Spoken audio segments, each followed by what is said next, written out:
Liquid में और दोबारा से अच्छी तरह से। और हॉस्पिटल में मेरी कज़न एडमिट हैं और वो बहुत सख्त बीमार हैं। तुर्की के सदर तैयब उर्दगान साहब ने बनाया है, डॉक्टर्स हैं और साथ में, और उसके बाद जी फर्टिलाइज़र इसमें इस तरह से फेंक। थोड़ा सा मैंने खुश्क आटा में कुछ दही बड़े मंगवा लिया क्योंकि मैंने राइस बनाए हुए थे और साथ में मैंने मटन बनाया हुआ था।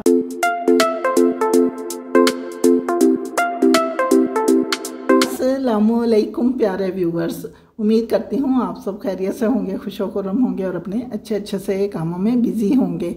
अल्हम्दुलिल्लाह व्लॉग में आप सबको वेलकम कहती हूँ।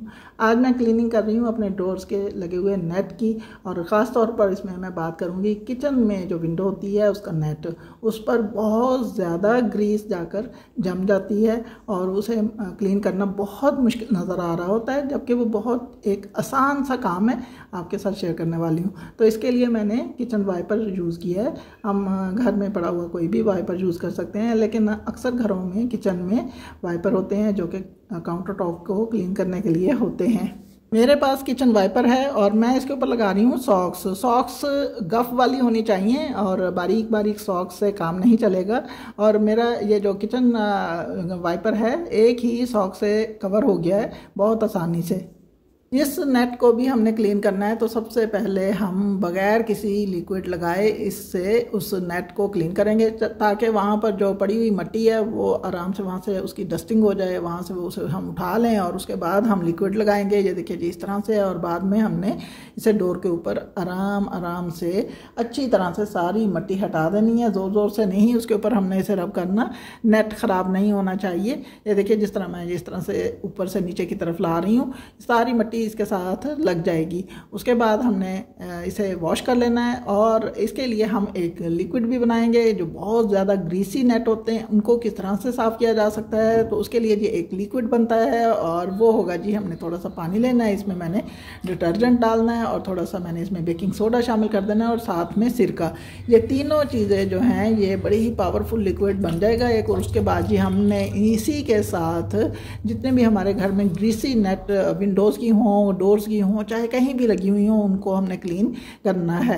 और ये देखिए आपके सामने है कि ये मैंने तीनों चीज़ें इसमें शामिल कर दी हैं। ये है मेरा किचन, और किचन में ये देखिए यहाँ पर इस वक्त मेरे हस्बैंड जो है वो लगे हुए हैं जी चाय और ब्रेड वगैरह तैयार करने में, और मैं लगी हुई जो अपनी वीडियो बनाने में। तो मुझे किचन के यहाँ पर डोर की क्लीनिंग करनी थी। तो ये देखिए अब जो मैं यहाँ पर काम करने वाली हूँ वो होगा कि मैंने इसके ऊपर लिक्विड लगाना है। तो जो ड्राई वाला काम था वो मैंने दूसरे डोर पर किया ताकि यहाँ पर मिट्टी नहीं उड़े। और यहाँ पर मैं ये डोर बिल्कुल साफ़ भी है, लेकिन फिर भी मैं यहाँ तरीका शेयर करूँगी कि हमने किस तरह से करना है। तो इस पर मैंने वही जो हमने अभी बकेट में लिक्विड बनाया है इस पर लगाकर और इस तरह से नेट के ऊपर रब करना स्टार्ट कर देना है। जैसे जैसे हम इसे रब करते चले जाएंगे, यहाँ पर लगी हुई ग्रीस जो है वो सारी की सारी सॉक्स के साथ लग कर आ जाएगी। और हमने इसे दोबारा से वॉश करना है उसी लिक्विड में, और दोबारा से अच्छी तरह से निचोड़ के वाइपर के ऊपर लगे हुए ही सॉक्स को हमने निचोड़ना है। ये नहीं कि बार बार उतारेंगे और फिर उसे हम वॉश करेंगे फिर दोबारा लगाएंगे, हमने वाइपर पर ही उसे वॉश कर लेना है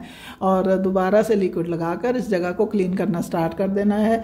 और ये जो डोर्स तो साफ़ ही होते हैं, लेकिन जो विंडोज़ होती हैं किचन की, उनके जो नेट होते हैं वो बहुत ज़्यादा ग्रीसी हो जाते हैं। अगर चंद दिन भी उन पर तवज्जो ना दी जाए तो वो इस तरह से लगता है कि आर पार देखना भी बहुत ही मुश्किल हो जाता है। तो उनको साफ़ करना जो है ना बहुत ज़रूरी होता है।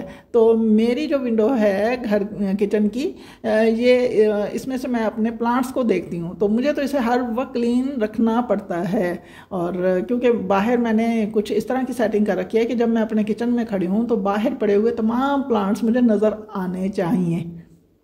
वाइप करते हुए जब हमें लगे कि इस पर यानी सॉक्स के ऊपर अच्छी खासी ग्रीस या मिट्टी लग चुकी है, तो हम इसे क्लीन करने के लिए इसे पहले वॉश करेंगे और जी फिर उसके बाद लिक्विड लगाएंगे और दोबारा से इसी तरह से विंडोज़ को क्लीन करते चले जाएंगे। तो ये है जी मेन वो वाली विंडो जहाँ पर बहुत ज़्यादा ग्रीस होती है, जो कि ख़ास किचन की बाहर से दिखाई देने वाली विंडो है।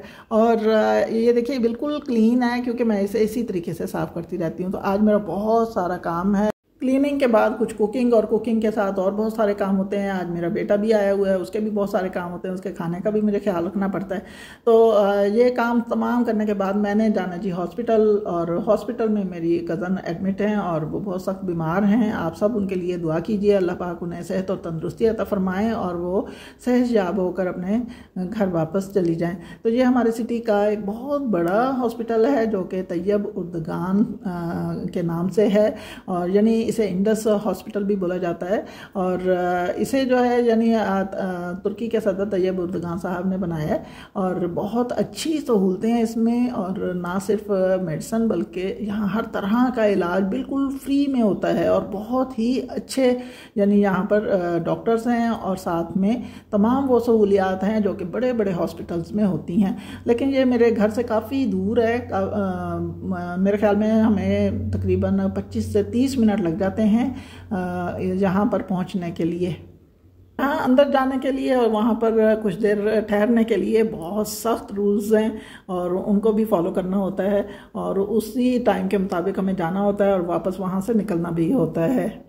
हॉस्पिटल जाने वाली तमाम रोड्स इंतहाई पुख्ता बनाई गई हैं, और यहाँ पर ट्रैवलिंग के लिए यानी जिन लोगों के पास अपनी कोई कन्वेंस वगैरह नहीं है उनके लिए इस तरह के कुछ व्हीकल्स खड़े कर दिए गए हैं कि वो लोग इन्हीं को यूज़ करके अपने घरों तक, या फिर वहाँ से एक जो सिटी में जगह बना दी गई है कि वहाँ आकर लोग इस पर सवार होते हैं और हॉस्पिटल तक पहुँच सकते हैं। ये भी एक बहुत अच्छी सहूलत है।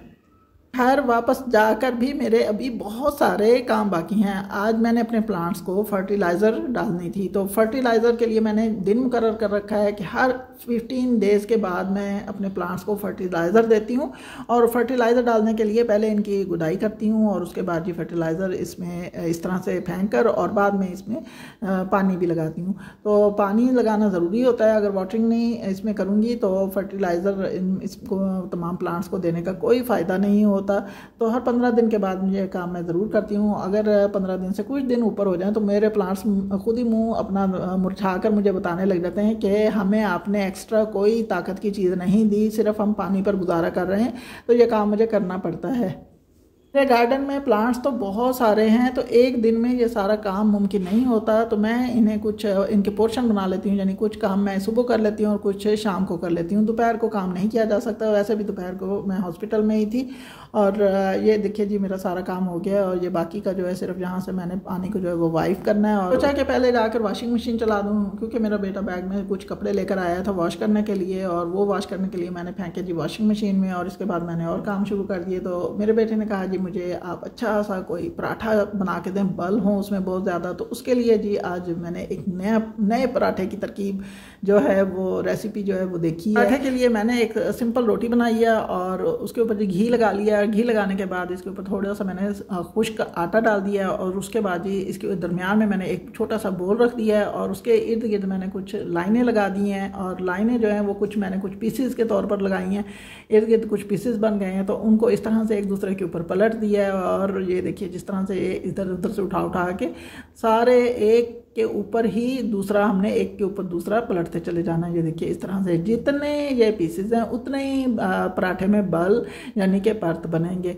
और इस तरह से हमने दोबारा से इसे पराठे की शेप दे लेनी है, यानी एक रोटी की शक्ल दे लेनी है। और इसके ऊपर जो ये रोलिंग पिन है बहुत ज़्यादा ज़ोर ज़ोर से नहीं लगानी, इससे ये होगा कि जितने भी परतें हैं वो एक दूसरे को चिपक जाएंगी, और चिपकने के बाद हमारा जो पराठा होता है उसमें ज़्यादा बल या परत वगैरह नहीं नज़र आएंगे। बहुत ही खस्ता सा पराठा बन के तैयार हो गया। साथ में मैंने 2 अंडे भी उसे फ्राई कर दिए, क्योंकि बच्चे जब बाहर रह रहे होते हैं तो उन्हें टाइम नहीं मिलता इतना कि वो अपनी मर्ज़ी की कोई चीज़ खा सकें। हालांकि अंडे जो हैं ये तो आम सी चीज़ होती है, लेकिन ये भी उन्हें मतलब भाग दौड़ में कभी कभार ही मिलते हैं।